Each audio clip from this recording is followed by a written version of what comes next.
anh đi không bờ rai đầu saya xin ghi má cứ không sơ an ra gần na cây bây giờ gần lấy không sơ hà ba la gần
văn khá gần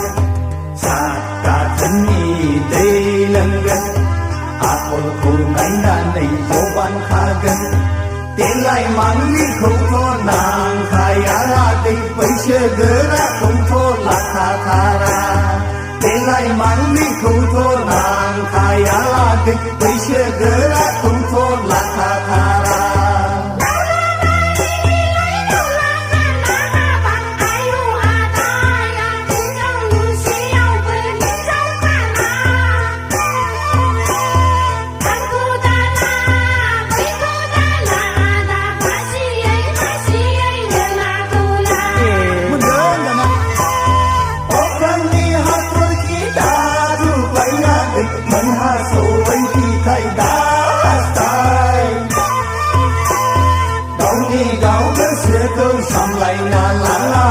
Anda yai bata kau darung laka